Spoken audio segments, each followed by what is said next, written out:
जाने अनजाने में ये जो बुआ जी हैं इनका तो ड्रामा खत्म होने का नाम ही नहीं ले रहा। और अब तो भैया तीनों घर की बहुएं जो है वो चपेट में आ गई हैं। पहले इट वाज रीत, देन उन्नति और नाउ पूनम ऑल्सो। इनको बस किसी भी तरह दूसरे की लाइफ में ना एकदम जलजला सा लाना है।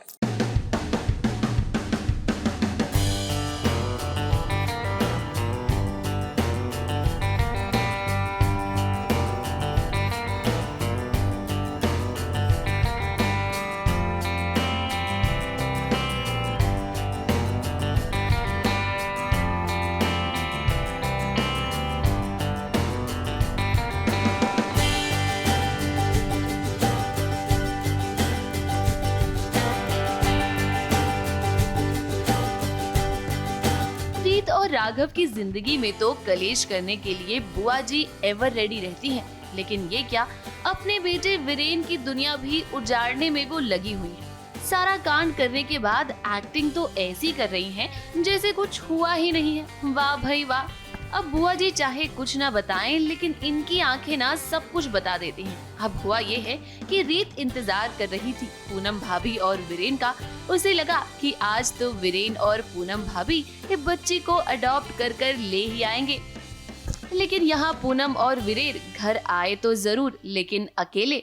बुआ जी के अलावा पूरी फैमिली की ही यही कोशिश है कि वीरू भैया, पूनम भाभी जो इतने टाइम से बच्चे के लिए ट्राई कर रहे थे, अब उनकी लाइफ में कोई आ रहा है, कोई नन्ही सी खुशी आ रही है, और जो कि पूरे परिवार के लिए बहुत खुशी वाली बात है। तो हर कोई खुश था उनके लिए। अब बीच में बुआ जी चीज़ें कॉम्प्लिकेशंस पैदा कर रही हैं। कि बुआ जी जिन्होंने घर को सजाया हुआ था ये दिखाने के लिए कि वो वीरेन और पूनम के लिए बहुत खुश हैं। फूफा जी यहाँ रीत को ये यकीन भी दिलाने की कोशिश करते हैं कि देखो देखो इस शालिनी कितनी अच्छी है, उसे सबकी कितनी फिक्र है। अब रीत सारा सच तो जानती है, लेकिन क्या करे, ये फूफा जी के सामने कुछ बोल नहीं सकती। खैर यहाँ बुआ जी की साजिश तो कामयाब हो गई, क्योंकि वीरेन और पूनम एक बच्ची को अडॉप्ट नहीं कर पाए और पूनम का माँ बनने का सपना सपना ही रह गया। अब देखिए ना, रीत और उन्नति दोनों ही माँ बनने वाली हैं। ऐसे में पूनम ने भी अपने मन में ये उम्मीद जगाई थी कि उसे भी माँ बनना है। अब ये बात तो आप जानते हैं ना कि वो माँ नहीं बन सकती, इसीलिए वीरेन ने सोचा कि क्यों ना एक बच्ची को हम अडॉप्ट कर लेते हैं। लेकिन फिर वही हुआ, बुआ जी के रहते हुए भला एक कुछ अच्छा कैसे हो सकता है। देखो, माँ का सबको पता ही है, वो जो डबल फेस चलता है उनका। और अभी क्या है, मैं भी उनकी लपेट में आ गया हूँ, क्योंकि पहले मैं उनकी टीम में होता था। ठीक है, उनका मैंने आज भी एक डायलॉग बोला था कि मैं सेनापति था आपकी हर लड़ाई में। पर अभी क्या हो गया, अभी उन्होंने मेरे को भी, क्योंकि ऑब्वियसली अभी मैं रीत और इनका राघव का जो प्यार है, जो उनकी जो जर्नी हो रही है, उसके ज़्यादा उसको समझ पा रहा हूँ। उनका जो जो जिससे वो गुजर रहे हैं, तो उस वजह से, क्योंकि माँ अभी ऑब्वियसली अगेंस्ट हो गई, अब मैं इनकी साइड में हूँ तो वो मेरे भी अगेंस्ट हो गई है। तो जितने पटाखे फूट रहे हैं वो मेरे पे भी फूटेंगे, तो she will try her best कि ना आ पाए, क्योंकि उनका हमेशा से वो थॉट रहा ही है कि मेरा खून। बाकी अब देखते हैं वो कितना कामयाब हो पाती है। अब जब तक बुआ जी इन सभी की जिंदगी में कांटे बिछाती रहेंगी, तब तक यहाँ खुशियाँ कैसे आएंगी। लेकिन टेंशन की कोई बात नहीं है, रीत वो जरूर पूनम भाभी के लिए कुछ तो करेगी। हम आपको बता दें कि आने वाले ट्रैक में ना वो खुद ही जाएगी बच्ची को अडॉप्ट करने के लिए। लेकिन उस दौरान रीत की जान खतरे में पड़ जाएगी, क्योंकि बच्चों के साथ साथ रीत को भी बंदी बना लिया जाएगा। मुंबई से प्रिया धवड़े के साथ एबीपी न्यूज रिपोर्ट।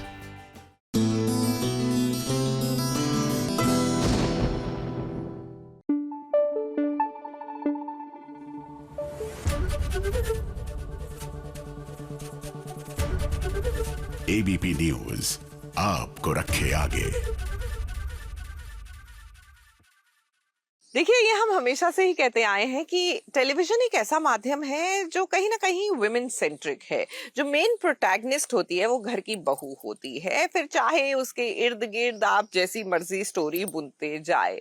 और महिलाओं को ही सेलिब्रेट करता हुआ राजीव खंडेलवाल का सोनी शो, जिसका नाम है तुम होना। भाई राजीव ने बहुत ही प्यारे प्यारे से ग्लिम्पसेस शेयर किए विच जस्ट रीइटरेट यानी रिपीट करते हैं इस शो की थॉट और राजीव की थॉट। अगर इस प्लेनेट में कोई मल्टी टैलेंटेड कोई होगा तो वो है महिला, वुमेन, जो सब कुछ कर सकती हैं, और उन्हीं को सराहना करते हुए नजर आने वाले हैं राजीव जी। तो बहुत देर नहीं हो गए इनको सराहना करने के लिए। करेक्ट है। आई थिंक थोड़ी देर तो हो गई है इनकी तारीफ करने में। जो हमारी विमेन है हमारी सोसाइटी में, जो महिलाएं हैं, वो जो करती हैं उसकी बारे में बात भी नहीं की जाती है। और हम भले ही खड़े होकर अभी हम बात कर लेंगे, लेकिन आई होप ये बात हम अपने घर पर जाकर भी करें, वो बहुत इंपॉर्टेंट होगा। बट कोई बात नहीं, देर आए दुरुस्त आए। कम से कम ये शो तो आया है तुम होना, जहाँ पर हम उन लोगों के बारे में बात करेंगे जिनके बारे में सदियों पहले बात की जानी चाहिए थी, क्योंकि सदियों से चलता आ रहा है। वो इतना योगदान देती हैं, जो महिलाएं होती हैं वो घरों को खड़ा रखती हैं, लेकिन उसके बावजूद भी उन्हें उतना श्रेय नहीं दिया जाता जितना कि उन्हें मिलना चाहिए। बट तुम होना शायद अगर और कोई फ़र्क लेके आए या ना आए, लेकिन इतना फ़र्क ज़रूर लेकर आएगा कि हम लोग उनके बारे में बात करेंगे और उनके सामने सर झुकाएंगे। बट कहते हैं स्टार नहीं, सुपरस्टार है ये घर की। आपके घर के सुपरस्टार कौन है? मेरी घर की सुपरस्टार मेरी वाइफ है। ऑफ कोर्स मैं कितना भी कोशिश कर लूँ, कितना भी सोच लूँ, समझने की कोशिश करूँ कि मैं हूँ, लेकिन मैं नहीं हूँ। मेरी घर की सुपरस्टार मंजरी है, और उसके बिना कुछ नहीं होता है। मतलब यहाँ तक कि मैं कपड़े भी वही पहनता हूँ जो वो डिसाइड करके देती है मुझे। अच्छा, कभी होता है ना कि गेस्ट आए होते हैं और वाइफ की एक आंख से पता चल जाता है भाई मूड कुछ तो गलत हुआ है। कभी ऐसा आपके साथ हुआ है? बिल्कुल नहीं, मेरे घर में एक्चुअली क्या उल्टा ही होता है। मेरे घर में गेस्ट भी तभी आते हैं जब उनका हाँ हो। अगर वो हाँ नहीं करती है तो गेस्ट आते भी नहीं है। मैं पहले से ही उनको बोल देता हूँ यार चलो बाहर ही चलते हैं कहीं पे। तो बट हालांकि बहुत रेयरली ऐसा होता है। बट या आपको एक दूसरे की आंखों से समझ में आने लगता है कि क्या सही है क्या गलत है। मैं कोई तस्वीर लगा रहा होता हूँ घर में कि यार एक काम करता हूँ, आज मैं क्रिएटिव होता हूँ, आज मैं दीवार पे ना यहाँ पर ये लगा दूंगा। वो लगाता हूँ और मंजरी जब कमरे में आती है और बिना कुछ बोले देख के, अच्छा अब तो इतना बड़ा हो गया, अब तो खुद लगाएगा, और वो करके चली जाती है। तो मुझे पता है कि भाई निकाल दे यार, अपने नहीं होगा। अपने घर में अपनों को रहना है। जी करेक्ट। बट अगर बात करें सुपरस्टार की, जहाँ पे सभी महिलाएं आएंगी, आप गेम खिलवा रहे हैं, बट कहीं ना कहीं पता है इनके एक मजाक भी उड़ता है। अगर उनको किटी पार्टी कर रही हैं तो मैं क्या है यार, ये लोग किटी पार्टी कर रही हैं यार। सुबह से राजू जी बैठे हैं, काम कर रहे हैं, वो दो पल भी अगर सुकून के साथ अगर दो तीन दोस्तों के साथ बिता दे, किटी पार्टी कर दे, तो उसके ऊपर भी ऑब्जेक्शन होता है। ये मैंने गेम खेलते वक्त मैंने सोचा था, यही चीज़ एग्जैक्टली सोची थी मैंने। जब हम लोग मंच पे जब ये आ रही थी, सारी सुपरस्टार्स आती हैं, और मैं सोच रहा था कि मैं अपनी सास की कितनी टांग खींचता हूँ। आंटी क्या फिर किट्टी पार्टी पे जा रही हो आप यार, ये अच्छा आपका हर तीसरे संडे को आपकी किट्टी पार्टी होती है। अरे क्या करती क्या हो आप लोग किट्टी पार्टी में? कुछ नहीं करते, हम लोग बैठते हैं, हम लोग जूस पीते हैं, हम लोग ये खाना बना लेते हैं, कोई ये करता है। और मुझे लगता है देखो किट्टी पार्टी। अब जो आप बोल रहे हैं वो मुझे शो पर समझ में आने लगा कि एक्चुअल में एक किटी पार्टी नहीं है, ये कुछ देर के लिए उन सब चीज़ों को भुला देना ही किटी पार्टी है। तो करेक्ट है, ऐसी बहुत सारी चीज़ें होती हैं जो हम बात करते हैं कि यार ठीक है ना, मम्मी है घर पे यार, या वाइफ है घर पे, ठीक है। अब कौन जाके रोज़ तारीफ़ करेगी यार तुमने बहुत कमाल का काम किया। वो तो आपकी बहुत तारीफ़ करती हैं कि ये ना मेरे हस्बैंड ये करते हैं या मेरा बेटा ये करता है। आपने क्या बोला कि मेरी माँ क्या करती है? उसी तरीके से इंट्रोड्यूस कभी किया आपने? ये मम्मी है, बस उतना ही, ये मेरा बेटा है। हाँ बट अब जैसे कि ना कि जब हम होटल जाते हैं, खाना बड़ा टेस्टी बना है, लेकिन जो वो घर का खाना हम कभी, मुझे लगता है रेयरली लड़के होते हैं जो कभी बोल देंगे हाँ खाना अच्छा बना था। करेक्ट, 100%। यही तो चीज़ें हैं, यही चीज़ें तुम होना के अंदर है। मैं एक्चुअल में लोगों को ना बुलवाता हूँ, क्योंकि मैंने खुद ही ने इस शो पर सीखा कि मैं कितना मिस करता हूँ अपनी मम्मी को कुछ बोलना। ये बात मैंने कभी सोची नहीं थी, मुझे पता था ऑफ कोर्स मैं मम्मी से बहुत करीब हूँ, पर इस शो पर जब लोगों ने बोलना शुरू किया और मुझे इस बात का एहसास हुआ कि अब मैं भी बोलना चाहता हूँ, पर मम्मी नहीं है। तो ये जो आपने बात की, मैं लोगों से बुलवाता हूँ कि अब आप ना बोल ही दो उनको जरा। राजू, बट सेट पे ऐसा कोई आया हो जिसको सुनने या जिसको समझने, घर पे जाके मंजरी मम्मी को आपने सॉरी बोला हो या कुछ कहा हो, यार मेरे से ये कुछ हुआ है मिस्टेक या जो भी, बट मैं आज बोल रहा हूँ। हर कंटेस्टेंट, जो हर एक लेडी हमारे शो पर आती है ना, वो कुछ ना कुछ ऐसा देकर जाती हैं जो आप कैरी करते हो अपने साथ में। तो मेरे साथ में एक दो बार तो ऐसा ज़रूर हुआ है कि मैं घर गया हूँ और मुझे लगा हो कि है ना, एक्चुअली तू तो अपनी दुनिया से आ रहा है और तू उम्मीद करता है कि वो समझेगी कि मैं किस दुनिया से आ रहा हूँ। फॉर एग्जाम्पल कि मुझे बात नहीं करनी है, मैं सुबह से कम 50 लोगों से बात करके आया हूँ और मैं जाता हूँ, तो मैं अब सोचने लगा हूँ मैं, तूने सोचा कि वो किस दुनिया से आ रही है? तूने सोचा कि वो किस प्रॉबली माइंडसेट से बैठी है? तू एक्सपेक्ट कर रहा है क्योंकि तू बाहर गया था। घर पे हो सकता है कि कुछ और हो गया, तूने पूछा, तो शायद कुछ पलों के लिए ना महसूस मैंने ज़रूर किया घर जाने के बाद में, और इम्बाइब किया, मतलब उसको अपने जाहिर किया मैंने, व्यक्त किया मैंने उन चीज़ों को। बट ऐसा कुछ हुआ है कि जब घर पे आप जाके वाइफ से मम्मी से पूछा हो, बोला हो आपको क्या करना है आगे, कुछ कहते हैं ना पढ़ाई करना है, कुछ पार्ट टाइम में कुछ करना है, कर सकते हो, ये कुछ बातचीत हुई अभी तक घर के अंदर? मैं ना उन खुशकिस्मतों में से नहीं हूँ जो घर जाकर मम्मी को बोल सकते हैं, क्योंकि मम्मी है ही नहीं, मम्मी तो जा चुकी हैं। तो ये अफसोस के साथ ज़रूर गया हूँ घर पर वापस कि काश मम्मी को बोल सकता हूँ, मम्मी ये करो। हालांकि बहुत कुछ किया, ऐसा नहीं है, लेकिन अब फिर भी कम लगता है। इस शो को करने के बाद में लगता है कि एक्चुअल में मम्मी हो, पापा हो, घर में और भी कोई है, एक तो एक्सप्रेस करना कितना ज़रूरी है। हर बार हमारे शो पे किसी ने जब एक्सप्रेस किया है उन सुपरस्टार्स के लिए, यकीन मानो उन सुपरस्टार्स की आंखों में ना आंसू आ गए। ये शो है, और इस शो पर बड़ा मुश्किल होता है क्योंकि बहुत से लोग होते हैं उसमें, जहाँ पर आप हंस रहे हैं, डांस भी कर रहे हैं, उसमें मैंने किसी को बोला कि यार आप बोल दीजिए ना इनको आई लव यू, तो जब जब बोला है तब उनकी आंखें नम हो गई। बट कहीं ना कहीं ऐसी कोई बातें कंटेस्टेंट की सुनने के बाद आपके आंखों में आंसू आए हो? बिल्कुल आए, मैंने कई बार रोका भी अपने आप को, वो बात, क्योंकि हम सब by the end of the day हम सब एक जैसे हैं, हम सब ह्यूमंस हैं, हम सब अपनी ज़िंदगी जी रहे हैं, हम सब के रिश्ते हैं, हम सब रिश्तों की अहमियत समझते हैं, हम सब अच्छाइयाँ समझते हैं, हम सब बुराइयाँ समझते हैं। तो कई बार ऐसा हुआ है कि किसी की बात मेरे से बहुत ज़्यादा कनेक्ट कर गई, और एक बार मुझे याद है कि वो एक मम्मी और एक बेटे की बात चल रही थी आपस में, और मैं सिर्फ खड़ा होकर सुन रहा था, और बेटे ने कुछ कहा उनसे, और वो दोनों गले मिले, और मेरी भी आंखें नम हो गई। और ऐसे कई बार इंसिडेंट हुए हैं, अभी मैं बोलना नहीं चाहता, आप उन मोमेंट्स को शो में एंजॉय कीजिएगा। बट राजू जी टीवी बहुत आपको याद कर रहे थे और आप आ गए, देर इतने लगा दी क्यों, मतलब इतनी देरी क्यों हो गई? देरी, आज भी क्रेज है टीवी पे आपका? जी मैं जानता हूँ देर हुई, लेकिन अभी क्या करता मैं पूरी कोशिश कर रहा था कि मुझे कोई ऐसा प्रोजेक्ट मिले जहाँ पर मैं जस्टिस कर सकूं, मैं उसके साथ में न्याय कर सकूं, मैं खुशी खुशी वापस आऊं। मैं इसलिए नहीं आऊं कि मुझे करना है। तो जब अभी मुझे लग रहा था कि यार बहुत देर हो गई है, मुझे बहुत देर से इंतज़ार कर रहे हैं, बहुत समय हो गया, फिर बहुत मैं शुक्रगुजार हूँ इस शो का कि जब शो सुना मैंने कहा इसमें मैं बिल्कुल झिझक नहीं करूँगा, ये शो मुझे करना है। और मैं बहुत खुश हूँ कि मैं वापस आ रहा हूँ, लोगों को धन्यवाद देने के लिए कि आपने मुझे इतने सालों से इतना प्यार दिया, पहली चीज़। और दूसरी चीज़ ये कि मैं उम्मीद कर रहा हूँ कि आप ये एक और उन प्रोजेक्ट्स में से हो जिसे देखकर आप याद करें कि राजीव एक अच्छे प्रोजेक्ट का हिस्सा था, ये कहीं आपकी ज़िंदगी में रह जाए। एक रैपिड फायर है, फटाफट खेलते हैं। महिलाओं से ही जुड़ा हुआ है, गोल्ड का प्राइस। गोल्ड का प्राइस बड़ा ज़्यादा चल रहा है आजकल, मुझे पता है, कुछ 3 लाख रुपए, नहीं 1.5 लाख के आसपास पहुंच गया है। आलू का भाव पता है? आलू का भाव होगा कुछ 150 रुपये किलो, पता नहीं। ऑर्गेनिक की बात कर रहा हूँ मैं, हम तो ऑर्डर करते हैं ऑर्गेनिक भैया। आधा किलो भिंडी। आधा किलो भिंडी होगी 70 रुपये की। नींबू लिए? नींबू मेरे मेरे मेरे घर में इतने उगते हैं कि मुझे खरीदने की ज़रूरत नहीं पड़ी, पर मुझे पता है कि ये कम से कम अभी आज की तारीख में 10-12 रुपये का तो हो ही गया होगा एक नींबू। मार्केट में आटे का क्या भाव चल रहा है? आटे का भाव चल रहा होगा कुछ 60-65 रुपये, जो आटा हम खाते हैं खापली आटा, रेगुलर आटा होगा कुछ 35 रुपये किलो, क्योंकि आटा थोड़ा सस्ता होना चाहिए लोगों के लिए, इतना मुझे मालूम है। गवर्नमेंट ने इतना तो कर रखा होगा कि आटा सस्ता हो। जाते थे अपने फ्रेंड्स से क्या कहना चाहेंगे राजू? मैं सिर्फ इतना कहना चाहूँगा कि आप बहुत आप मान्यता रखते हैं मेरी ज़िंदगी में। आप बहुत ही, आपने जो प्यार दिया है वो मेरे लिए बहुत बहुमूल्य है।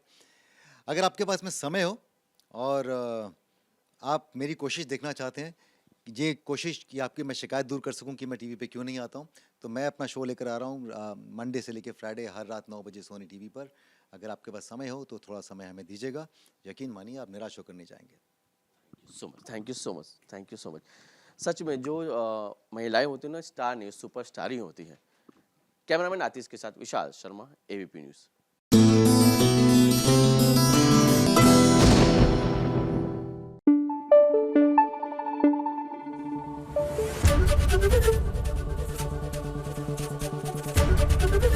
एबीपी न्यूज आपको रखे आगे।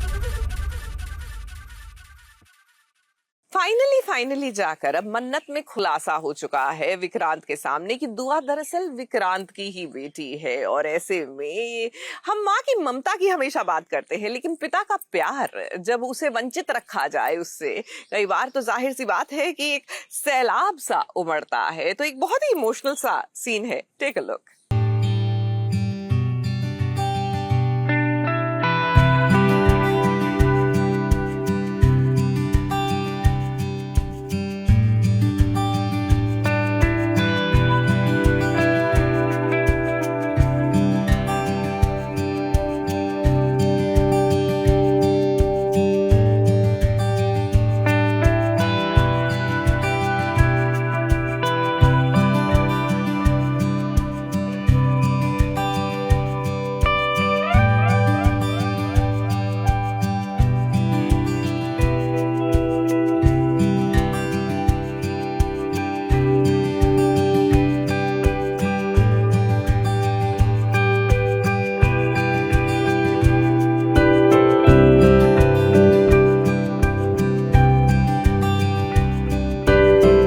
साल बाद आखिर वो सच विक्रांत के सामने आ ही गया कि दुआ किसी और की नहीं बल्कि खुद विक्रांत की बेटी है। और इस बात को साबित करने के लिए विक्रांत ने डीएनए टेस्ट भी करवाया है दुआ का। डीएनए टेस्ट कराया दुआ का? एक चीज, डीएनए टेस्ट कराया दुआ का ताकि पता लगा सके कि दुआ इसकी बेटी है या नहीं। ये देखिए, मन्नत को समझ नहीं आ रहा है कि भला ये सच विक्रांत के सामने कैसे आ गया। तो भाई बैसाखी के मौके पर नीतू माँ घर आ चुकी हैं और उनके आने से जो बम धमाका हुआ है उसकी गूंज से पूरा परिवार टेंस्ड हो गया है। विक्रांत की माँ नीतू ने ऐसा खेल रचा कि धैर्य उसमें फंस जाता है। वो खुद ही बता देता है कि मन्नत की बेटी दुआ किसी और की नहीं बल्कि विक्रांत की है। उनसे क्या पूछ रहे, मुझसे पूछो ना, मैं बताता हूँ, मैं बता रही। यार शट अप यार, जाओ यार, इनफ बस। सच एक न एक दिन सामने आता ही है। विक्रांत अपनी दुआ को देखकर बड़ा ही इमोशनल होता है क्योंकि किसी भी पिता के लिए ये लम्हा बड़ा ही इमोशनल हो सकता है कि जो बेटी उसे 7 साल जुदा रहे और फिर वो उसके नजरों के सामने भी रहे तब भी उसे ना पता हो कि ये उसकी बेटी है। और जब अचानक उसे पता चले कि ये उसकी बेटी है तो सोचो उस पर क्या बीतेगी। नीतू माँ की वजह से सच सामने आए तो कहीं ना कहीं मन्नत को थोड़ा बिट्रेड फील होता है, बट वो खुद भी एक मदर है तो वो एक मदर का पेन कहीं ना कहीं समझ पा रही है। लाइक उन्होंने एक्चुअली तो अपना वर्ड नहीं तोड़ा, प्रॉमिस नहीं तोड़ा, एंड वो चाहती हैं कि वो सच आ जाए सामने। और उनका तरीका गलत था डेफिनेटली, बट वो भी एज अ मदर मजबूर हैं। तो एक्चुअली बहुत ट्रिकी सिचुएशन है बिकॉज मेरे पर्सपेक्टिव से every character is right, they are just together in a very wrong situation. Ronnie ji अब मुझे डांटेंगे भी बहुत कि तुमने क्यों कर दिया। तो मैं बोलती मैंने नहीं किया, मैंने तो बोला भी नहीं, धैर्य नहीं किया सारा कुछ। मैं उनको नहीं बता रही हूँ कि मैंने ये सारा ड्रामा किया था। नीतू माँ ने जब सच बता दिया कि दुआ विक्रांत की बेटी है तब अचानक उनकी तबीयत खराब हो जाती है। अगर ये सच न बताती तो उनकी तबीयत भी न बिगड़ती, मगर अब उनके आने से तो राइटर साहब कुछ न कुछ खुलासा तो जरूर करेंगे ताकि कहानी में ट्विस्ट नजर आए। पर कोई धैर्य की हालत नहीं समझता जो 7 साल से दुआ के साथ है। अब अचानक उसे कोई और लेकर जाएगा तो भला वो ये कैसे सह सकता है। नीतू माँ धीरे धीरे ऐसा प्रिटेंड करती है कि मैं अभी बता दूंगी, ऐसे पता चल जाएगा। तो धैर्य को लगता है कि उन्होंने डीएनए टेस्ट करवा लिया है एंड वो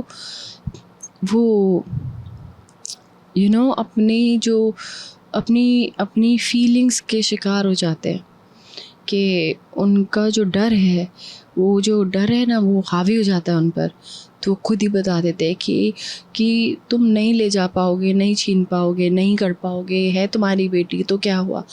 बट तो वो सारी चीज़ें हैं वो फील कर रहे हैं।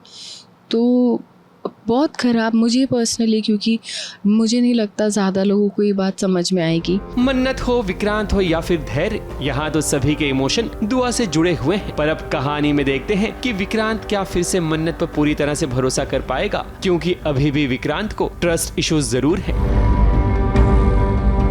मुंबई से स्नेहिल यादव के साथ एबीपी न्यूज रिपोर्ट।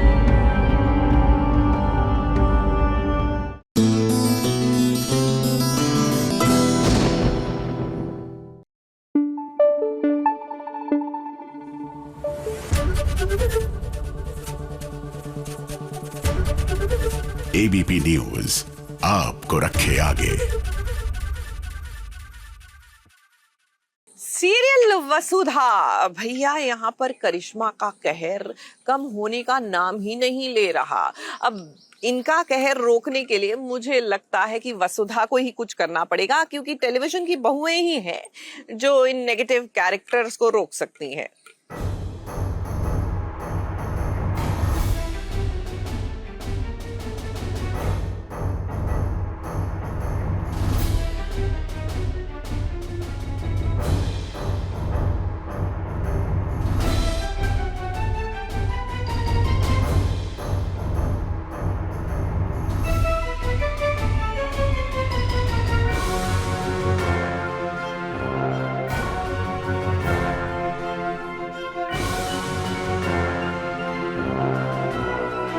करिश्मा का कहर अब बर्दाश्त नहीं होता है। अविनाश को तो आप सब जानते ही हैं। करिश्मा का नाम सुनते ही उसके तन बदन में आग लग जाती है। अब करिश्मा ने हमेशा से ही चौहान को धोखा दिया है, लेकिन इस बार उसने सारी हदें पार कर दी। हाँ यार, मतलब धमकी तो इसलिए दी जा रही है क्योंकि मैं थोड़ा सा गुस्सैल किस्म का वो हूँ, लड़का हूँ, शो में मेरा कैरेक्टर ऐसा है जो गुस्सैल है और करिश्मा को बिल्कुल बर्दाश्त नहीं कर सकता। एक इंसान है उसकी लाइफ में जिससे उसको नफरत है, बाकी अभी किसी से नफरत नहीं करता, सिर्फ करिश्मा के अलावा। और अब करिश्मा के इतना पास रहना पड़ रहा है तो ऑब्वियसली गुस्सा तो आएगा ही। इस सबकी नजरों में बाबासा अब इस दुनिया में नहीं रहे, लेकिन कहीं न कहीं अविनाश और देव को लगता है कि बाबासा अब भी जिंदा हैं। इसीलिए तो करिश्मा के सारे नखरे उठा रही हैं दोनों भाई। अब पर्सनल चपरासी अविनाश को बना दिया है तो वहीं देव से सारे काम करवाती है करिश्मा। बहुत सारे ट्विस्ट एंड टर्न्स हैं यार। घर का तो आप लोग देख ही रहे हो कि किस तरीके से उसने काकीसा को काम वाली बना दिया है, वसु को उसने अपनी पर्सनल नौकरानी बना दिया है और हमारे पापासा का स्कूटर जला दिया यार उसने। और यही सब है, मतलब वो करिश्मा हमें किस तरीके से प्रताड़ित कर रही है, यही सब चल रहा है अभी। तो वसु ऑफिस में नहीं है ना, वसु घर पे आटा पीस रही है। करिश्मा ने, आप सब लोग देख ही रहे हैं कि सब कुछ टेक ओवर कर लिया, हमारे ऑफिसेज, हमारा घर, सब कुछ अपने नाम पे कर लिया है, पापासा के नाम पे हमें ब्लैकमेल कर रही है। तो अभी ऑफिस में यही सब हो रहा है कि किस तरीके से वो हम दोनों भाइयों को परेशान कर रही है। मेरे को चपरासी बना लिया अपना और मेरे से चाय सर्व करा रही है, दादा से कुकीज़ सर्व करा रही है, दादा से झूठे बर्तन उठवा रही है और मेरे को बोल रही है सल्यूट करो। वही करिश्मा जैसे ब्लैकमेल करती है, वही सब। ऑफिस में जानबूझकर अविनाश को जलील कर रही है। बात इतनी आगे बढ़ गई कि पिस्तौल भी निकल गई। अब अविनाश किसी से डरता नहीं है, लेकिन जब उसके भाई देव ने उसे समझाया कि अभी अपमान का घूंट पीकर रहना पड़ेगा क्योंकि अभी करिश्मा को हराने के लिए सही वक्त नहीं आया है। भाई हमारे वो हैं कृष्ण जी हैं हमारे, वो राम जी हैं, विष्णु के अवतार हैं वो, तो उनको सब पता है। उनको पता है सही समय पे किस टाइम पे वार करना है बेसिकली। हाँ, इसलिए वो मेरे को बोल रहे हैं शांत रहे, थोड़ा सा देख सोच समझ और फिर वार कर। अब फैंस को बहुत तकलीफ हो रही है, वो अपने पसंदीदा किरदार को इतना टूटता हुआ देख रहे हैं। लेकिन हम बता दें कि जैसे कि अब सब एक हो चुके हैं। देव, वसुधा, दिव्या और अविनाश, इन चारों ने मिलकर कसम खाई है करिश्मा को बर्बाद करने की और मासा की खुशी लौटाने की, यानी कि प्रभात सा को वापस लाने की। मुंबई से कैमरामैन सुजीत मिश्रा के साथ एबीपी न्यूज रिपोर्ट।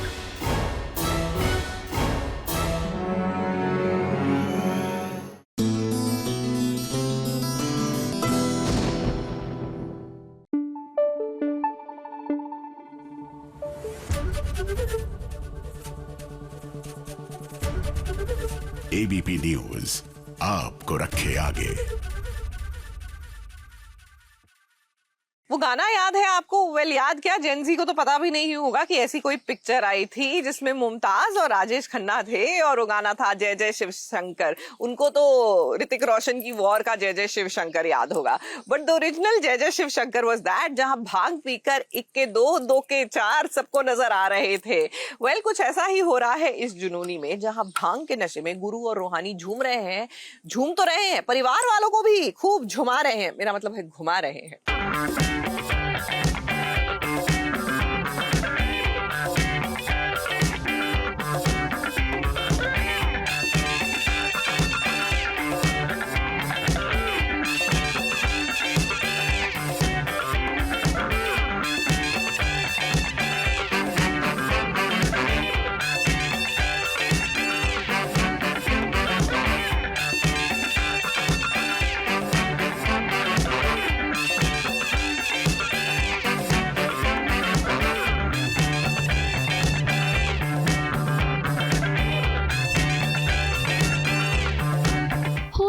कब की चली गई, लेकिन लगता है कि जो धमाल रूहानी और गुरु होली पर नहीं कर पाए वो अब कर रहे हैं। ये दोनों ने भांग पी ली है और फिर क्या, भांग के नशे में ऐसा झूमे कि अपने साथ साथ घर वालों को भी नचा दिया।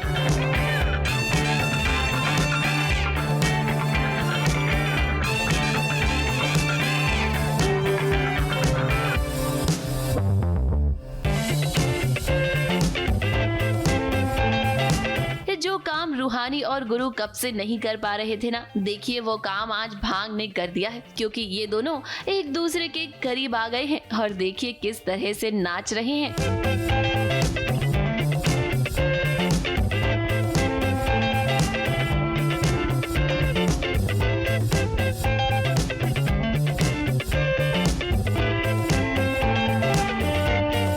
वैसे मामी जी ने तो इन्हें ये भांग ये सोचकर पिलाई थी कि भांग पीने के बाद ये दोनों परिवार के बारे में कुछ गलत बोलेंगे, कुछ तो ऐसा करेंगे जिसकी ये वीडियो बनाकर सभी लोगों को दिखा देंगी। लेकिन यहाँ तो कुछ उल्टा ही हो गया। भांग के नशे में ये सभी घर वालों को नचाते हुए नजर आए।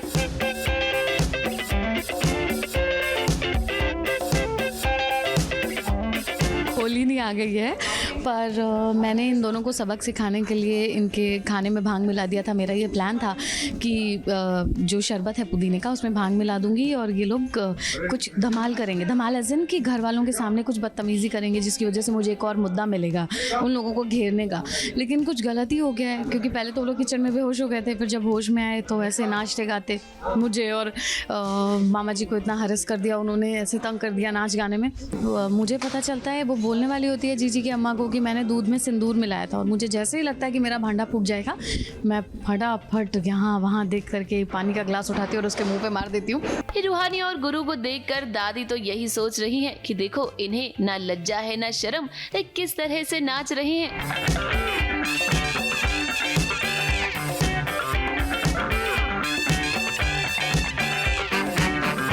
घर वालों को क्या ही पता कि ये सारा कांड मामी जी का किया धरा है। रूहानी घर वालों को सच बताने ही जा रही होती है, लेकिन उतनी ही देर में मामी जी रूहानी पर पानी फेंक देती हैं ताकि उनका भांडा न फूटे। कहते हैं ना कि जब आप इंटॉक्सिकेटेड होते हैं, जब आप नशे में होते हैं, तो बहुत सारी चीज़ें आप जो नॉर्मल होते हुए नहीं कह पाते हैं आप उसके सहारे में कह देते हैं। तो मुझे ऐसा लगता है कि वो काफ़ी हद तक यहाँ पर आपने देखा भी होगा। तो दोनों जो अभी तक इस बात को मान नहीं पाए हैं या एक्सेप्ट नहीं किया है उन्होंने, लेकिन अब नशे की हालत में उसको एक्सेप्ट कर रही है। अब बाहुबली क्योंकि गुरु हैं तो हमें ऐसा लगता है कि वो पावर कैसे शिफ्ट होगा। तो बेसिकली ये पूरा गेम पावर शिफ्टिंग का है और उसके लिए हम जी जान से मेहनत कर रहे हैं। So this is all good. अब इतना सारा तमाशा घर में हुआ, लेकिन इन सब के बीच एक अच्छी बात ये हुई कि गुरु और रूहानी ने एक दूसरे से अपने दिल की बात कही।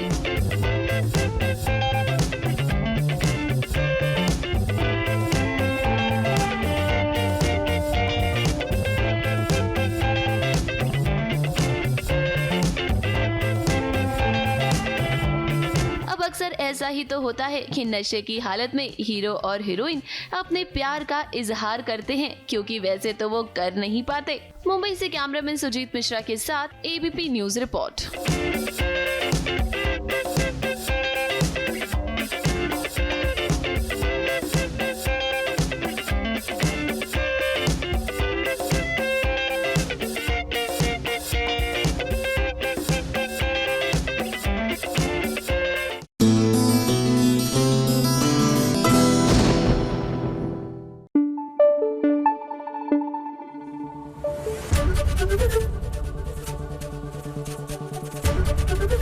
एबीपी न्यूज आपको रखे आगे। मन अति सुंदर में भैया दादी का ड्रामा, आई टेल यू, ये तो निहारिका को मात देकर आगे निकल गई हैं। सो मच सो कि निहारिका पर सारा भांडा फोड़ कर दिया है। और अब तो मुझे लग रहा है कि इनका ड्रामा देखकर प्रथम और राध्या, उनका दिल इज गोइंग टू पिघलो।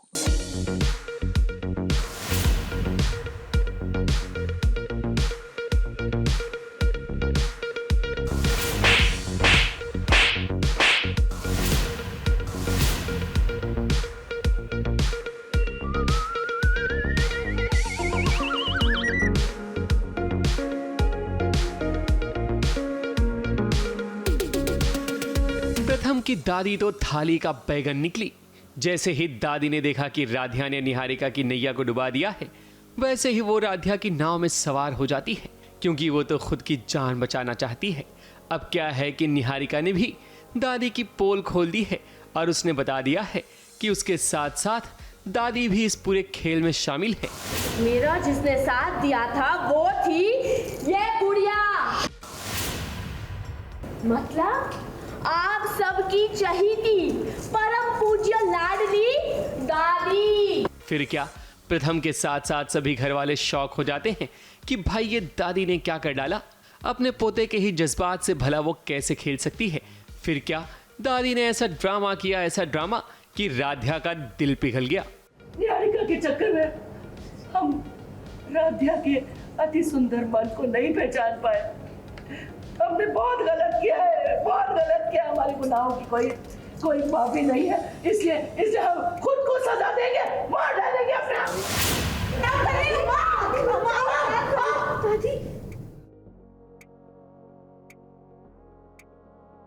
अरे बाप रे, क्राइम पार्टनर अब मेरे क्राइम में पार्टनर नहीं रही, क्योंकि हम दोनों पकड़े गए हैं। तो उसने तो सारा ब्लेम मुझ पे ही डाल दिया कि तुम ही ने, यही मुझे बहला फुसला रही थी, यही सब करवा रही थी, और सारे ब्लेम्स मेरे पे डाल दिए। तो हाँ वो भी थी, वो उन्होंने ही बोला था कि तुम्हारी शादी करवाऊंगी, तुम वापस आ जाओ, ये वगैरह करके, और अब सारी चीज़ें मुझ पे डाल दी। निहारिका की क्राइम पार्टनर तो उसे आज अकेला छोड़ गई। अगर ये दादी नहीं कोई और होता तो आज प्रथम का गुस्सा सामने वाले का मुंह तोड़ देता, मगर प्रथम ने ऐसा नहीं किया। वैसे दादी ने अपनी जान छुड़ाने के लिए निहारिका को थप्पड़ भी जड़ दिया। वाह, गिरगिट भी इतनी जल्दी रंग नहीं बदलता जितनी जल्दी दादी ने अपना रंग दिखाया है, वो भी निहारिका के लिए।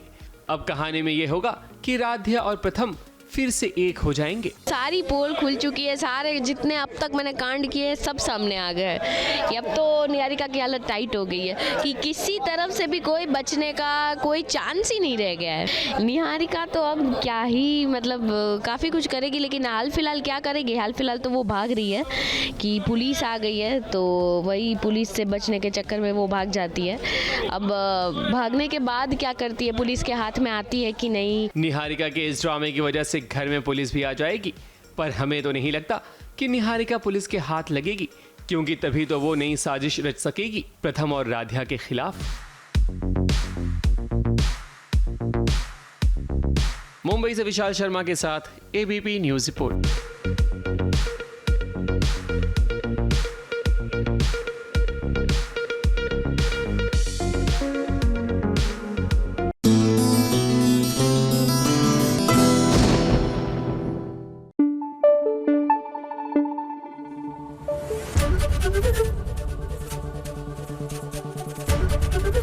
एबीपी न्यूज आपको रखे आगे। भाई, हमारी डॉक्टर आरंभी, इनकी लाइफ में प्रॉब्लम्स की कमी नहीं है, लेकिन ऐसा लगता है एक और मुसीबत इनके सर पर आकर खड़ी हो गई है। जी हाँ, आरंभी के बेटे का एक्सीडेंट हो गया है। अब कहीं ये सपना तो नहीं है, या फिर एक्चुअली में ये एक हकीकत है? Let's find out.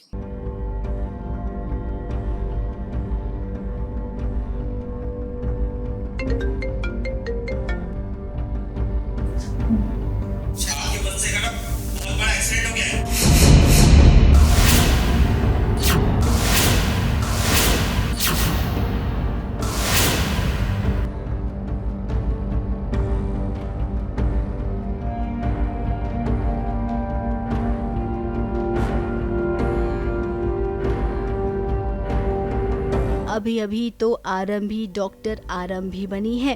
अस्पताल में बस उसने अपनी ड्यूटी शुरू ही की है कि लीजिए घर से फोन आ गया। जी हाँ, किसी ने डॉक्टर आरंभी को फोन किया है और ये खबर दी है कि उसके बेटे का एक्सीडेंट हो गया है, और उस एक्सीडेंट में आरंभी के बेटे को बहुत चोट आई है। अब यहाँ पर आरंभी बहुत खुश थी। अपने बेटे के लिए मेडिकल से जुड़ी काफी चीजें उसने बनाई है क्राफ्ट के जरिए। बस वो अपने बेटे को सरप्राइज देना ही चाहती थी कि इतने में फोन आ गया।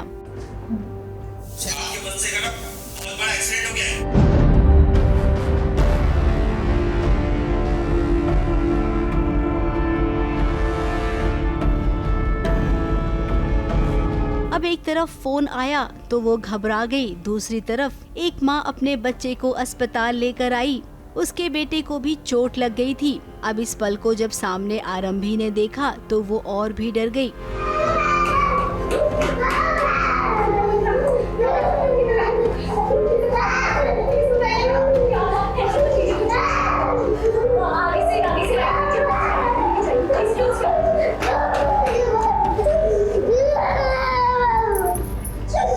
अब एक बात हम नहीं समझ पा रहे हैं कि आरंभी को जब पता चला कि उसके बेटे का एक्सीडेंट हो गया है, उसके बाद आरंभी क्यों ऐसे सोच में पड़ गई है? कहीं ये कोई सपना तो नहीं है?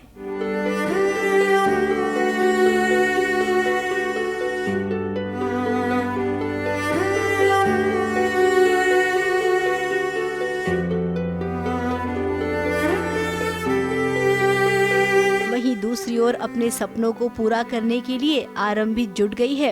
अस्पताल में जी तोड़ मेहनत कर रही है, सारी फाइलें पढ़ रही है और उसे लग रहा है कि जिस केस को जरूरत है उसकी, शायद उस केस पर अब वो खास ध्यान देगी। अब आरंभी का डॉक्टर बनने का ये सफर आसान तो नहीं है, उसके अपने ही इसमें बाधा डालेंगे, ये बात तो पक्की है। ABP news report.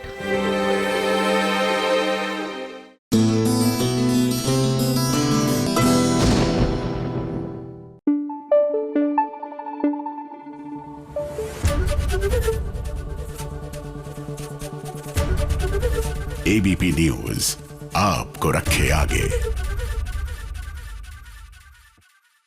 चलिए अब जरा चले सीरियल लक्ष्मी निवास की ओर। क्या है कि वीर और राधिका की लाइफ में बहुत एक्साइटमेंट चल ही रही है। In terms of the fact हमने आपको बताया था कि वीर की एंगेजमेंट होने जा रही थी, राधिका पहुंच गई, लेकिन इन ऑल दिस वाइल भूमिका की लाइफ कैसे चल रही है, पता हालचाल लेते रहना चाहिए।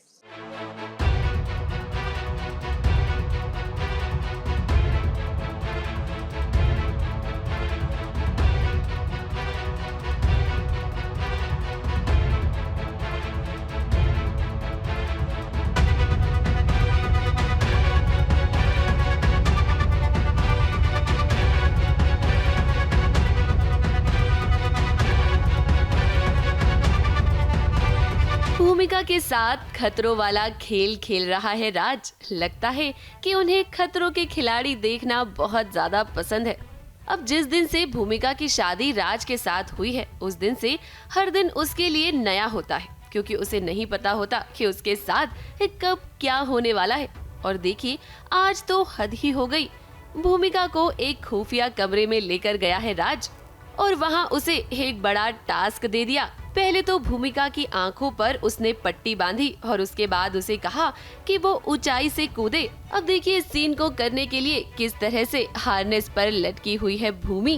खुरापाती दिमाग आया कि चलो let's play a game and वो भूमिका को टास्क दे रहा है और टास्क इतने खतरनाक होते हैं कि अच्छा खासा इंसान भी डर के मारे चूर हो जाए, पिघल जाए। आंखों में पट्टी इसलिए बांधी, वो टास्क ऐसा होता है कि आंखों में पट्टी बांध, तुम्हें कुछ दिखना नहीं चाहिए, तुम्हें बस फील करना है और जो तुम्हारे पैरों में बेड़ियां हैं उनको खोलना है एंड आगे बढ़ना है, दूसरा टास्क करना है। फिर एक थ्रिलर आता है जिसे देख के वो चौंक जाती है, डर जाती है।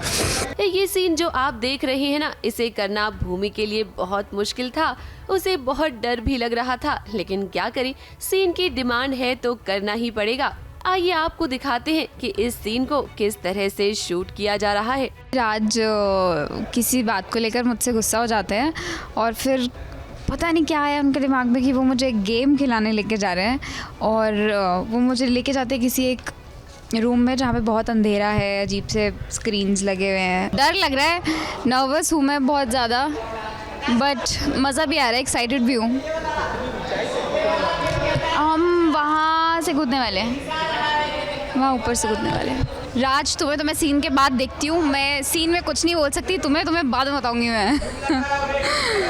इस घर में हर दिन बिताना है भूमिका के लिए अब बहुत ही ज्यादा मुश्किल होता जा रहा है, क्योंकि भूमिका के लिए राज का प्यार अब प्यार नहीं बल्कि उसका पागलपन बन गया है। मुंबई से कैमरामैन अनूप रस्तोगी के साथ एबीपी न्यूज रिपोर्ट।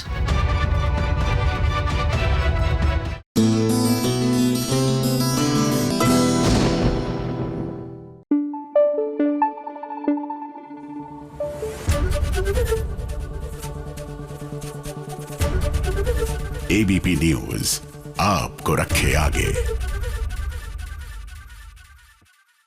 दो लोगों को बहस करते हुए देखा है ऑन द फूल that the lady has put in her hair. जी हाँ, पति ब्रह्मचारी में यही हो रहा है। आमतौर से लोग गुलाब का फूल लगाते हैं, अब तो ऑफ कोर्स बहुत सी चीजें मतलब जिप्सी लगाने लग गए हैं, गेंदे का फूल लगाने लग गए हैं, लेकिन क्योंकि ईशा ने ऑर्किड का फूल लगाया है तो इस पे ईशा और सूरज की बहस हो रही है।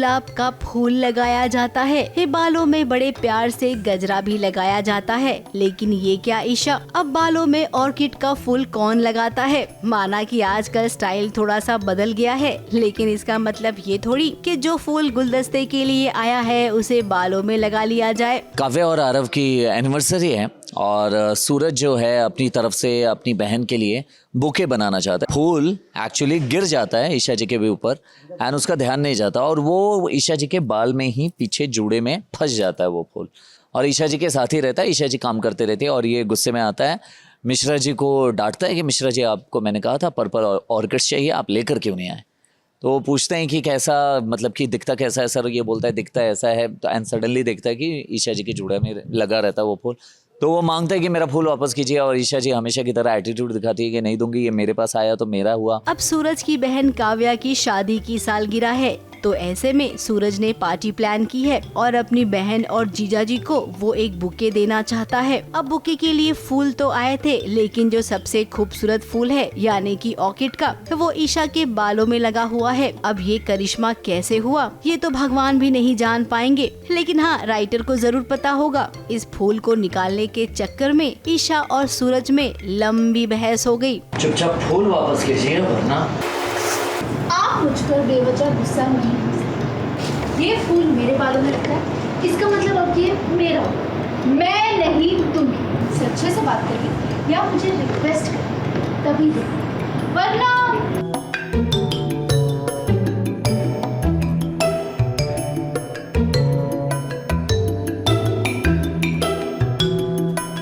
अब इनकी बहस हमेशा से ही ऐसी होती है जिसकी वजह से वो करीब आते हैं। वैसे आपको बता दें कि काव्या की शादी की सालगिरह की तैयारी ईशा भी करने वाली है सूरज के साथ मिलकर, क्योंकि सूरज की तरफ से गुस्सा भी है, सूरज की तरफ से सॉफ्ट कॉर्नर भी है। सूरज ये भी नहीं चाहता कि ईशा जी को कोई तकलीफ हो, भले वो मेरी नहीं है तो क्या हुआ, लेकिन वो ईशा जी ही क्या किसी भी औरत को तकलीफ होगी वो देख नहीं सकता सूरज, बिकॉज सूरज का कैरेक्टर ही है। तो कहीं ना कहीं वो इस समय बहुत ज़्यादा एक्साइटेड है आरव और काव्या को लेके कि अगर आरव जो है मुझसे नाराज़ हो गया है तो आरव को और काव्या को खुश करने के लिए सबसे अच्छा उनकी एनिवर्सरी पे एक सरप्राइज़ पार्टी दूं और खुद से बनाया हुआ कोई गिफ्ट दूं। तो ईशा जी भी बाद में इसमें इन्वॉल्व हो जाती हैं। अब चलो ईशा और सूरज, ऑफिस की छुट्टी हो गई है क्योंकि घर पे पार्टी है ना, वहाँ पर भी जाना है। और पार्टी में जब ईशा और सूरज करीब आएंगे तब आकाश की एंट्री होगी और बवाल मचेगा।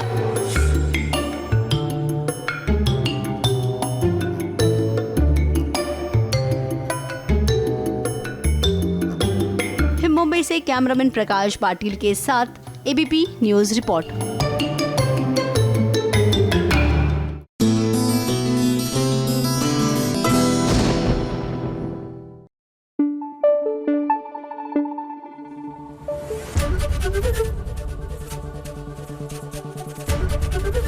एबीपी न्यूज आपको रखे आगे।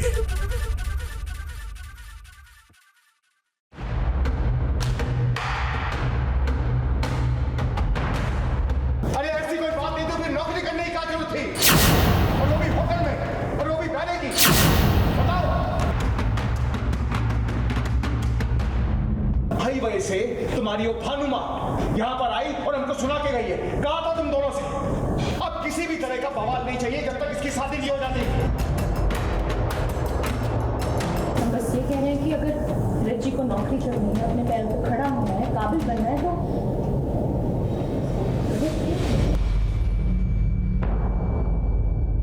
तो तुम नौकरी नहीं करोगे। कल से तुम नौकरी पे नहीं जाओगी और ये हमारा आखिरी फैसला है।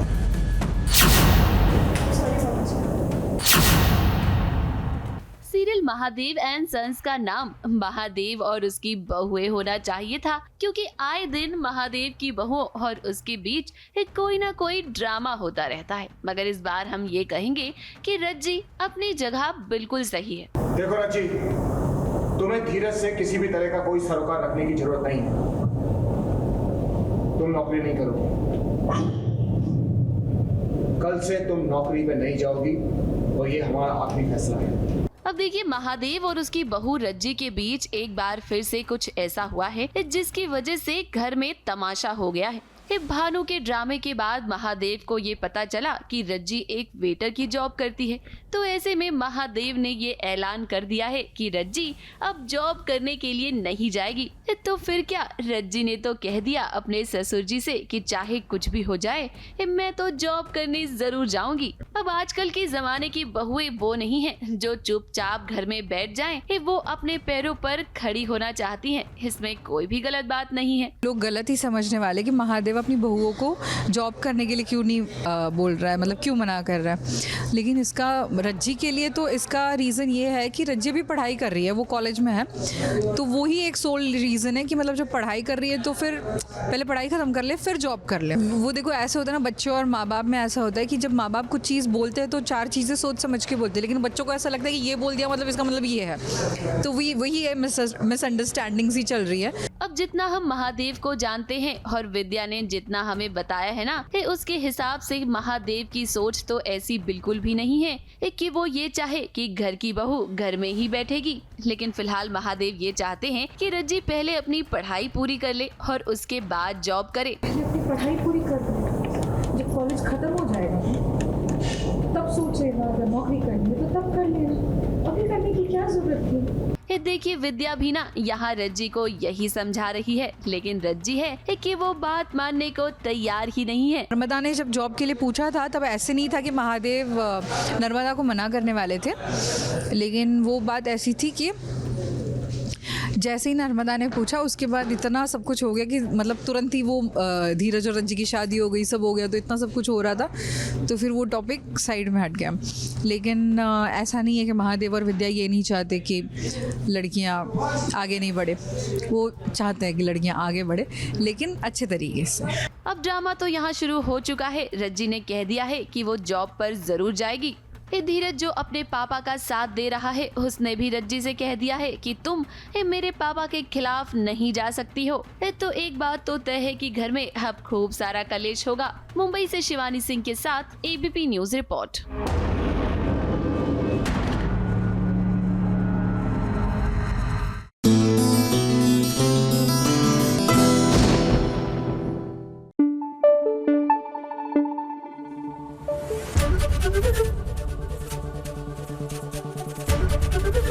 एबीपी न्यूज आपको रखे आगे। दिन भर की लंबी शिफ्ट के बाद व्हाट डू यू थिंक हमारे एक्टर्स करते हैं when they actually pack up? चलिए आज पता लगाते हैं हमारी राध्या से मिलकर, यानी तनिष्क से मिलकर। पैकअप के बाद किस तरह अपने परिवार के साथ ये क्वालिटी टाइम स्पेंड कर रही हैं, खुद को पैम्पर करते हुए। आइए दिखाते हैं।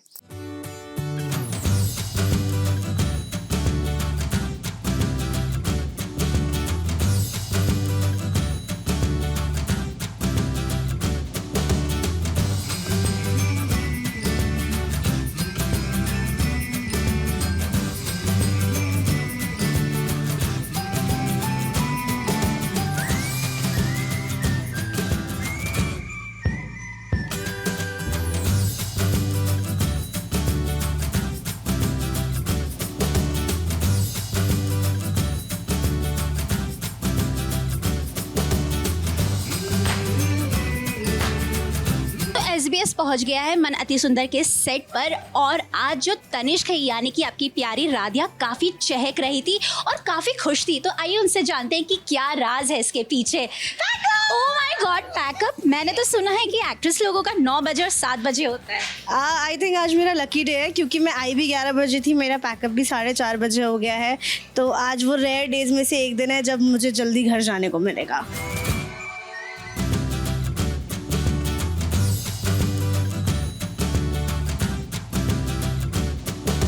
आई think it depends on the pack up time. अगर आज जैसे पैकअप हुआ है, मुझे बाहर जाना है, तो मैं कपड़े पहनूंगी। आई विल मेक श्योर कि मैंने अपनी ज्वेलरीज पहनी है, मेकअप टचअप किया है। और अगर स्ट्रेट अप होम जाना रहता है तो आई थिंक 3 से 4 मिनट इनफ होते हैं। फटाफट विग निकाल के ऐसे फटाफट से कपड़े पहनती हूँ। मैं तो पहन के भी डेली नाइट सूट ही आती हूँ तो फटाफट चेंज कर लेती हूँ।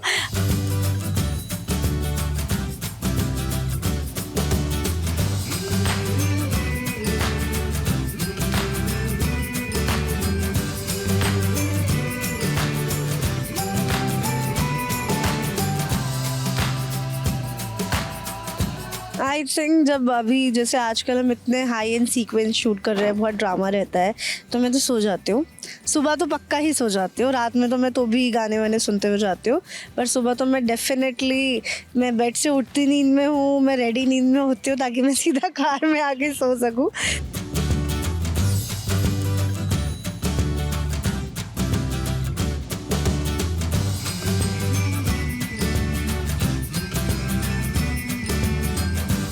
जैसे कि आप सबने देखा हमारा जल्दी पैकअप हो ही गया है, तो हमने सोचा कि डिनर से पहले कुछ और भी कर लेते हैं, क्योंकि नानी का ट्रैक ख़त्म हो रहा है। तो नानी वॉज अ वेरी चटपटा कैरेक्टर, तो हम रेड बोल्ड नेल पेंट्स लगाते थे, पर नानी का ट्रैक ख़त्म हो गया है, राध्या वापसी करने वाली है घर में बहुत जल्दी, तो फिर अब नेल्स चेंज कराने का टाइम आ गया है, क्योंकि राध्या बहुत सिंपल है तो हम सोबर कलर्स कराते हैं।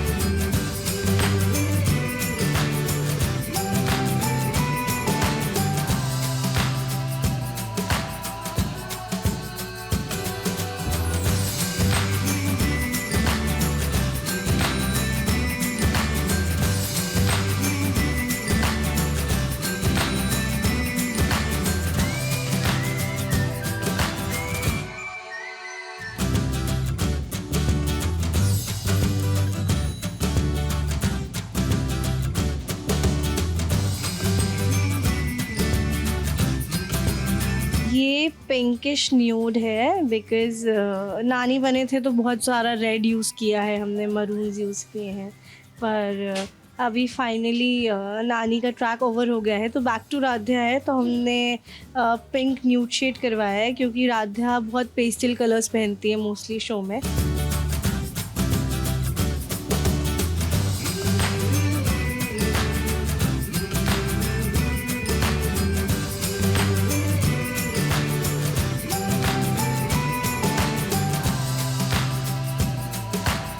हम आ चुके हैं at my favourite spot the Chadha's, क्योंकि हम नॉर्थ से हैं और नॉर्थ जैसा खाना बॉम्बे में बहुत रेयरली कहीं पे मिलता है, एंड ये हमारा फेवरेट स्पॉट है ताकि हम नॉर्थ का खाना खा सकें। पानी पूरी खानी हुई, हमारे यहाँ गोलगप्पे बोलते हैं, आलू टिक्की खानी हुई, छोले भटूरे खाने हुए, एनीथिंग पंजाबी, तो ये हमारा फेवरेट स्पॉट है।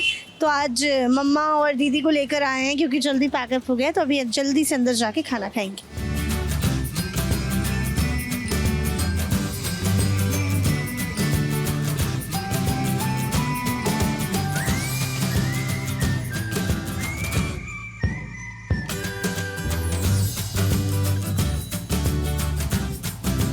तो 8 बजे से मम्मा का कॉल आना शुरू होता है कि पैकअप कब होगा, डिनर क्या करना है, क्या खाएंगे, क्या मन कर रहा है खाने का। बिना पूछे मैं बनाती नहीं डिनर ना, क्योंकि मम्मा को ऐसा लगता है कि खाना देख के इसका मूड खराब नहीं होना चाहिए, आज एक ही बना दिया। तो हमेशा मोस्टली तो हमारा वही 9 की शिफ्ट होती है, तो उतने ही बजे पैकअप होता है, तो मोस्टली तो मम्मी के हाथ का खाना खाते हैं, but these are the days जब हमारा जल्दी पैकअप होता है तो हम ट्राई करते हैं कि एज अ फैमिली थोड़ा बाहर जा सकें।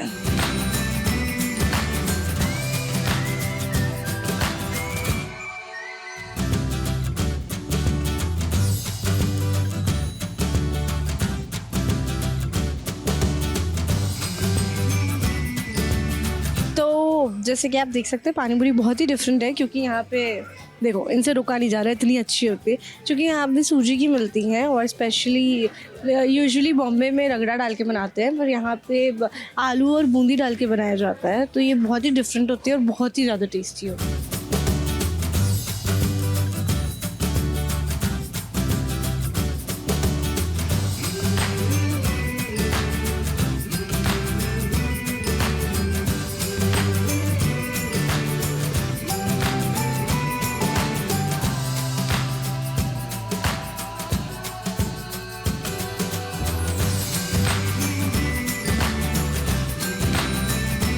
हमने सोचा तो था कि बहुत कुछ मंगाएंगे, पर आई थिंक इतना फुलफिलिंग था कि इतने में ही पेट भर गया, पर जितना भी खाया बहुत मज़े आए, एंड बहुत लंबे समय बाद तीनों साथ में बाहर निकले हैं, तो डिनर करके अच्छा लगा है। आप ऐसा कलीग जैसा स्माइल देना बंद कीजिए, कुछ बोलिए, आप ऐसे ऐसे क्यों कर रहे हैं? शर्मीली है हमारी बहन थोड़ी सी, माफ़ कीजिएगा। But I think it was very fun and I hope आपने भी इंजॉय किया होगा ये सब देख के कि एक्चुअली हम कितना ज़्यादा फन करते हैं of screen camera, and just keep watching it.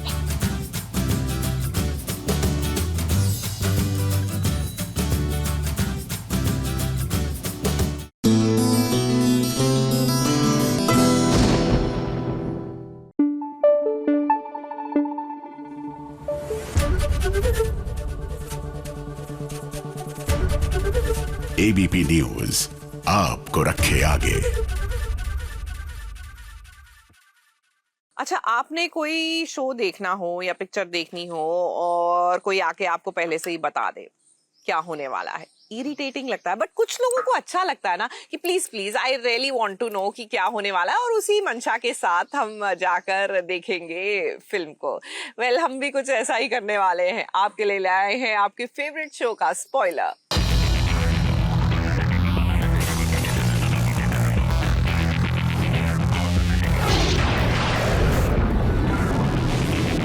सास बहू और साजिश में आज हम आपको एक नहीं बल्कि कई सीरियल्स के स्पॉयलर्स देंगे, जिससे आपको पता चलेगा कि आखिर आने वाले ट्रैक में क्या होने वाला है। तो सबसे पहले बात करते हैं सीरियल क्योंकि सास भी कभी बहू थी की तुलसी तो अंश के अंश से बाहर ही नहीं आ पा रही, और अब तो ये भी खुलासा हो गया है कि वंश के एक नहीं बल्कि दो बेटे थे, एकलव्य और रेयांश। रेयांश के आने के बाद तो घर का माहौल बड़ा ही टेंस हो जाएगा, क्योंकि मिहिर कभी नहीं चाहेगा कि रेयांश को ये बात पता चले कि तुलसी ने ही उसके पिता अंश को गोली मारी थी, वरना रेयांश के अंदर उनके लिए नफरत पैदा हो जाएगी। वहीं इस बात का भी खुलासा हुआ है कि रेयांश ही करण को अपना पिता मानता है। अब एक बार फिर तुलसी के आंगन की तुलसी खतरे में पड़ जाएगी, क्योंकि अब उसे समझ नहीं आएगा कि वो इस सिचुएशन को भला कैसे संभाले। तुलसी, भूल कर भी उसे ये मत बताना कि तुमने अंश को मारा है। एक ही झटके में हम सब उसके गुनहगार बन जाएंगे।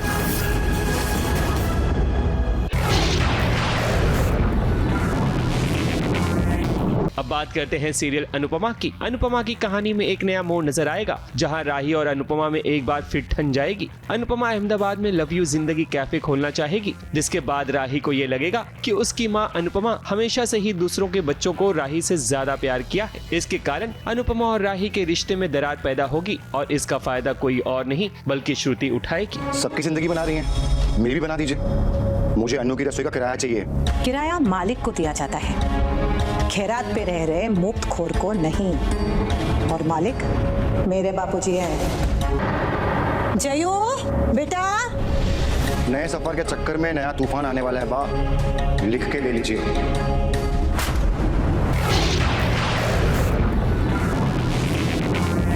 अब बात करते हैं सीरियल तुमसे तुम तक की। राजीव भाटिया जैसे कोई सातवां अजूबा हो, क्योंकि उसका सच अनु को पता ही नहीं चल पा रहा। मगर अब आने वाले ट्रैक में ये देख सकेंगे कि आर्यवर्धन खुद ही राजीव भाटिया के बारे में अनु को सच बताना चाहेगा। आर्यवर्धन कभी नहीं चाहेगा कि वो अनु से कुछ छुपाए। अब देखते हैं कि अनु को जब राजीव भाटिया के बारे में सच पता चलेगा तब क्या बदलाव आते हैं अनु और आर्यवर्धन के रिश्ते में। कौन? अगर तुम्हें राजीव भाटिया से मिलना है तो झंडे वाली माता के मंदिर आ जाओ, वो तुम्हें वहीं मिलेगा। आर्या कहाँ गया? अरे आर्या, आर्या दिमाग खराब हो गया तेरा। नहीं, इससे पहले कोई और राजीव भाटिया का राज उसे बता दे। मुझे अनु को सब कुछ बताना।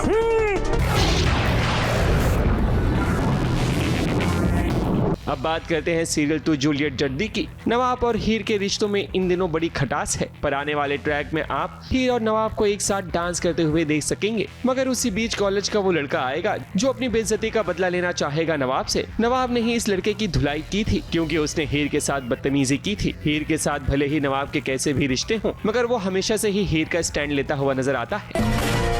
सबके सामने इज्जत उतारी थी ना तूने मेरी, आज तेरा सुपर पावर मैं निकाल ही देता हूँ।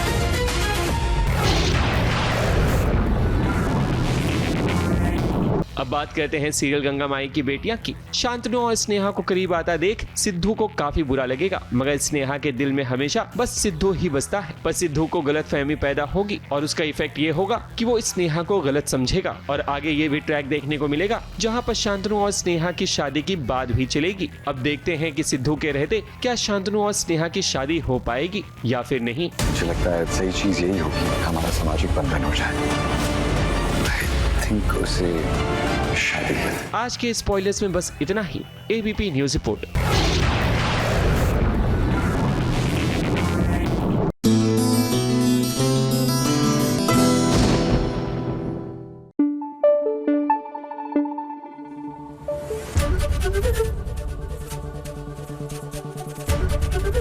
एबीपी न्यूज आपको रखे आगे।